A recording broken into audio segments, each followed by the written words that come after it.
सैयदना फारूक आजम अपने बच्चों पर सख्ती करते। एक सरकारी चरागाह थी जिसके अंदर जानवर चरा करते थे। उमर फारूक रदी अल्लाह तआला अन्हु के साहिबजादे सैयदना अब्दुल्लाह इब्न उमर रदी अल्लाह तआला अन्हु ने भी एक ऊँट खरीद लिया। तो सब लोगों के जानवर सरकारी चरागाह में चरते थे, आपने भी अपना जानवर वहां चरने के लिए छोड़ दिया। वो जब ऊँट आया तो पतला था, कुछ दिनों के बाद वो फरबा हो गया, मोटा ताजा हो गया। हजरत सैयदना अब्दुल्लाह इब्न उमर रदी अल्लाह तआला अन्हु ने बेचा तो वो डबल कीमत से भी ज्यादा का बिका।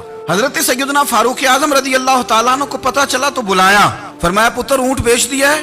अब्बा जी बेच दिया है। फरमाया कितने का खरीदा था? इतने का। बेचा कितने का? डबल कीमत बताई। फरमाया इस तरह करके असल रख ले और जो ऊपर मिली है मुझे दे दे। हुजूर आपने क्या करनी है? फरमाया मैं सरकारी खजाने में जमा करूंगा। हुजूर क्यों? फरमाया इसलिए कि तेरा ऊँट सरकारी जगह पे चरा करता था। अब्दुल्ला इब्न उमर कहने लगे सबके खाते हैं। आप फरमाने लगे तू सब में शामिल नहीं है, तू अमीरुल मोमिनीन का बेटा है, तुझे मैं ये हक नहीं दे सकता, तेरे ऊपर थोड़ी सख्ती ज्यादा की जाएगी।